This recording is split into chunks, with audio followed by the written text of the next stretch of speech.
Hello, welcome to Flipped. So today we are on alkali metals, and basically alkali metals are elements in group 1. So let's begin. Alkali metals are actually soft, so you can actually cut them with a blade or razor. Okay, they are not hard as you imagine a metal would be. Okay, and they have low density, which means they float on water. So you can see here, this is our metal here, and this is the water surface. Okay, you can see that actually it floats on the water.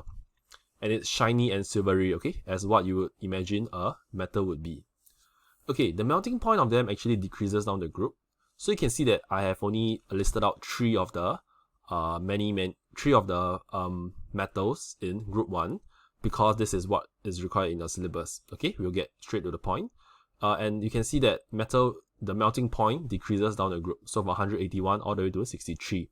And you don't have to memorize the numbers here. This is just to show you that it actually decreases. Okay, so the melting point decreases down the group. Okay, next one is the reaction with water. Okay, let's move on. Okay, so you can see that they have similar reaction with water. Okay, because they are in the same group. Okay, as we discussed in the previous video, elements in the same group have similar reactions with certain molecules. Okay, just how fast or how slow it is. Okay, so let's change a color here. Lithium will react with water to give us lithium hydroxide with hydrogen. Okay, and this is a quick reaction. Similarly, sodium will react with water to give sodium hydroxide with hydrogen, and this is a very quick reaction. Okay, so the difference between this and this is that this is faster than the first one.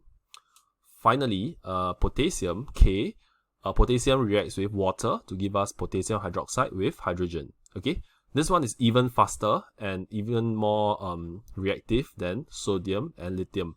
Okay, in that it actually catches fire immediately and it's explosive. Okay, so you can see that the reactivity actually increases down the group. Okay, from lithium all the way to potassium.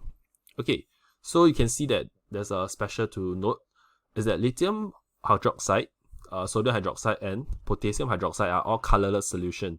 Okay, so we are talking about this one. Okay, all this here are all colorless solution. Basically, you can imagine that when the metal reacts with the water, it's dissolved inside, okay, to form a colorless solution. Okay, and this is the more interesting one, is that hydrogen gas will be produced. It's okay, as you can see here, these are all the hydrogen gases being produced. The hydrogen gases produced, okay, they actually cause sizzling and pushes the metal around the water surface. What does this look like?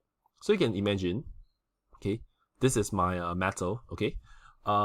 When it's touching the water, okay, the reaction happens and the metal will actually just dart around. That means it will just turn around in the whole beaker or the flask. Okay, maybe I'll just draw another one here. Okay, so for example, if I have a big enough tank, okay, of water, okay, and this is my metal that's on it.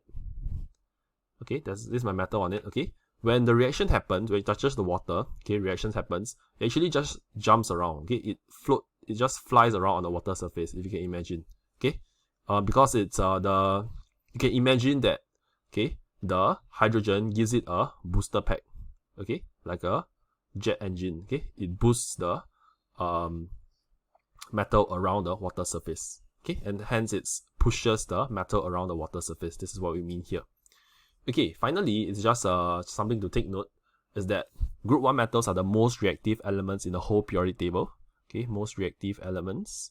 Okay, so you have to really keep them under oil to prevent reaction with O2 and water vapor in the air.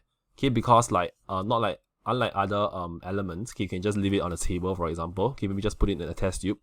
Group 1 metals, you cannot do that. You have to put them under oil, okay, under the oil layer, so that they do not react with the oxygen and water vapor in the air, okay, because they are that reactive. Okay, and that is all for group 1 alkali metals. I will see you next for halogens.